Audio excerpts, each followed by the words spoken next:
야구야구 김영준입니다. 저는 1974년생 93학번인데요. 하지만 야구에서는 92학번이 황금세대입니다. 최초의 메이저리거 박찬호를 비롯해 조성민, 임선동, 손경수, 박재용, 그리고 1972년생이지만 73년생들과 함께 학교를 다닌 정미철까지 황금세대에 포함이 됩니다. 하지만 이들을 능가하는 황금세대가 등장하는데요. 바로 1982년생입니다. 추신수, 이대호, 오승환, 메이저리그 선수를 3명이나 배출했고 김태균과 정근우도 1982년생입니다. 반면 일본에서는 1988년생을 가장 최근에 등장한 황금세대라고 해야 될 것 같습니다. 다나카 마사히로, 마에다 겐타, 그리고 이번에 신시내티에 입단한 아키야마 쇼고와 요미우리 유격수 사카모토 하야토가 1988년생입니다. 특히 마에다 입장에서는 리틀리그 시절부터 맞대결을 해온 다나카에게 라이벌 의식을 가질 수밖에 없는데요. 하지만 다나카가 2014년 1억 5,500만 달러를 받고 뉴욕 양키스 유니폼을 입게 된 반면 2016년 마에다는 다나카가 받은 돈의 6분의 1에 불과한 보장금액 2,500만 달러를 받고 메이저리그에 진출합니다. 물론 마에다가 다나카보다 2년 더 늦게 오긴 했지만 일본에서의 커리어는 이 정도로 차이가 날 상황이 아니었는데요. 제가 마에다 입장이었다면 다나카를 생각해서라도 다저스가 내민 그 조건을 받아들이기 어려웠을 것 같습니다. 그래서 오늘은 일본 시절 마에다에 대해 알아보는 시간을 준비했습니다.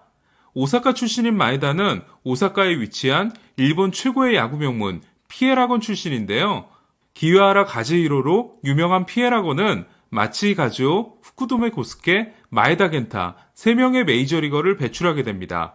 광주일고가 서재흥, 김병현, 최희섭, 강정호 4명이니까 광주일고가 이겼네요. 어쨌든 피에라곤은 학폭 사건 때문에 야구부가 해체된 상황인데요. 마에다는 고교 시절 뛰어난 활약으로 제2의 구와타라는 별명을 얻게 됩니다. 그리고 1순위 지명을 받고 히로시마 도요카프에 입단합니다. 마에다는 2007 시즌을 2군에서 보내면서 2007년 고교 선수로는 마츠자카 이후 처음으로 신인왕이 된 다나카에게 큰 자극을 받습니다. 그리고 2008년 드디어 1군 무대에 데뷔하는데요. 히로시마는 신인인 마에다에게 막 은퇴한 사사오카 신지의 등번호 18번을 주는 파격적인 결정을 합니다. 일본에서 에이스의 번호는 18번이죠. 문제는 마에다가 뛰었던 시절의 히로시마는 강팀인 적이 없었다는 건데요. 마에다가 뛴 8년 동안 센트럴리그 6팀 중 가장 좋았던 순위가 3위 2번일 정도로 매년 하위권을 맴도는 팀이었습니다.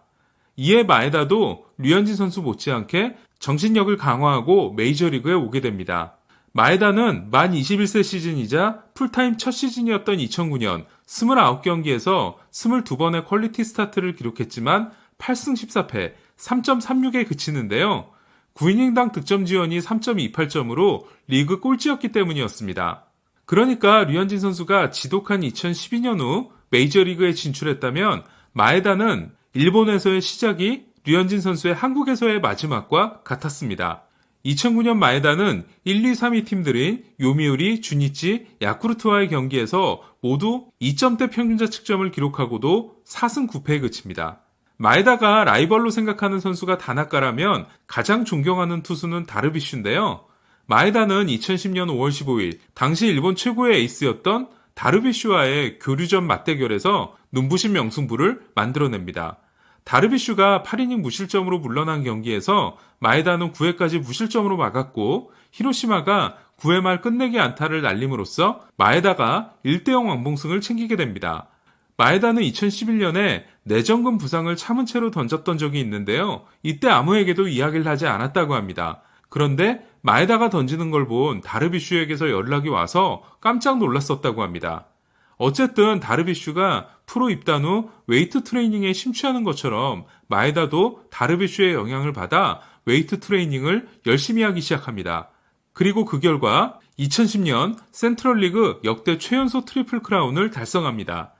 타자 트리플 크라운이 타율, 홈런, 타점에서 모두 1위를 하는 거라면 투수 트리플 크라운은 다승 평균자 측점, 탈삼진에서 모두 1위를 하는 건데요. KBO 리그에서는 선동열이 4번, 류현진과 윤성민이 한 번씩을 만들어냈습니다. 그리고 류현진이 역대 처음이자 마지막으로 신인 트리플 크라운을 차지하는데요. 그러니까 류현진 선수 못지않은 타이틀을 마에다도 가지고 있는 겁니다. 2010년 마에다는 일본의 사이영상이라고 할 수 있는 사하무라상을 수상하는데요. 하지만 사하무라상은 양리그를 합쳐 한 명에게만 주고 또 해당자가 없으면 안 뽑고 넘어가기 때문에 사이영상보다도 더 어려울 수 있는 상이라고 할 수 있는데요. 특히 마에다의 2010년 사하무라상은 센트럴리그 투수로는 2004년 가와카미 켄신 이후 처음 따낸 거였습니다. 2012년 마에다는 4월 6일 요코하마전에서 노히트 노런을 달성하는데요. 일본에서는 6년 만에 나온 노히트 노런이었습니다. 그리고 올스타전에서 2004년 마츠자카 이후 8년 만에 투수 MVP가 됩니다. 2012년 마에다는 히로시마 구단 신기록에 해당되는 평균 자책점 1.53을 기록합니다. 마에다는 2009년부터 2012년까지 4년 동안 일본에서 가장 많은 이닝을 던진 투수가 됩니다. 마에다는 2013년 WBC에 참가합니다. 항상 일본 야구 대표팀은 누가 18번을 다느냐가 큰 관심사인데요.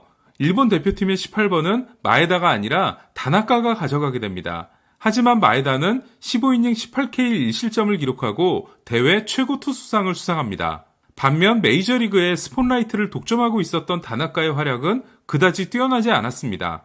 2013년 WBC는 프로 입단 이후 항상 다나카에 가려져 있었던 마에다에게는 다나카를 이겨본 상징적인 대회가 됐습니다.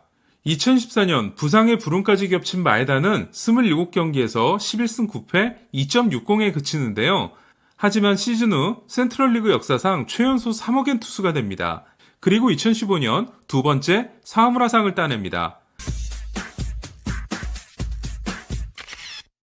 사하무라상이 사이영상과 다른 건 달성해야 될 7개 항목이 있다는 건데요. 15승, 150탈삼진, 10안투, 평균자책점 2.50 이하, 200이닝, 25선발, 승률 6할 중 마에다는 완투를 제외한 6개를 달성합니다. 더 놀라운 건 2005년부터 2015년까지 11년 동안 센트럴리그 투수가 사하무라상을 수상한 건 2번뿐인데 그 2번을 모두 마에다가 따냈다는 겁니다. 마에다는 일본에서의 2개, 메이저리그에서 하나의 홈런을 때려냈을 정도로 방망이도 좋고 번트 실력도 류현진 선수에게 뒤지지 않습니다. 그리고 뛰어난 수비로 일본에서 5개의 골드글러브를 따냈습니다. 마에다는 견갑골을 풀어주는 마에켄 체조를 고등학교 때부터 이어오고 있는데요. 또한 대부분의 일본 투수들과는 다르게 투구수 관리를 본인이 철저하게 해온 편이기 때문에 지금까지 큰 부상을 당한 적이 없습니다. 그렇다면 마에다는 이렇게 화려한 경력을 가지고 있으면서 왜 이렇게 홀대를 받고 메이저리그에 진출하게 된 걸까요? 먼저 동갑내기인 다나카가 25세 진출이었던 반면 마에다는 28세 진출이었습니다. 둘은 1988년생이긴 하지만 다나카가 11월생, 마에다가 4월생입니다. 그리고 마에다는 2개의 사하무라상이 있긴 했지만 다르비슈와 다나카만큼 리그를 지배하고 온 건 아니었습니다. 각 리그에서의 위상을 비교해본다면 다르비슈와 다나카가 류현진에 해당된다면 마에다는 김광현에 가깝다고 할 수 있습니다. 하지만 마에다는 김광현 선수 같은 스타성을 가지고 있지 못했습니다.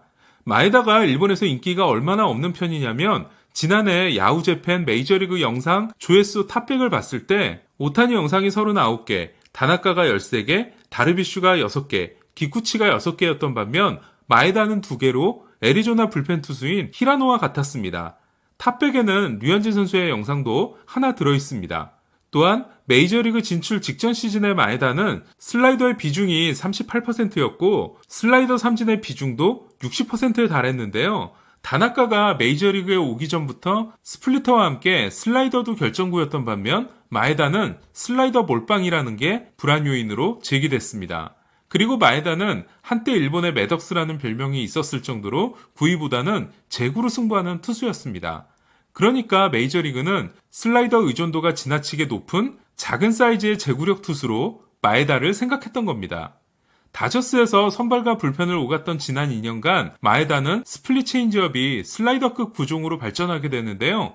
마에다의 슬라이더 제구와 체인지업 제구가 얼마나 뛰어난지를 예전 영상에서 보여드린 적이 있습니다. 이제 마에다는 미네소타의 유니폼을 입게 됨으로써 메이저리그에서 새로운 도전을 하게 됐습니다. 특히 다나카와 맞대결을 하게 됐을 때 미네소타의 홈런 타선을 막는 다나카와 역시 양키스 홈런 타선과 만나는 마에다의 모습이 정말 궁금해집니다. 이상 김영준의 야구야구 영상으로 만나는 인사이드 엘맵이었습니다.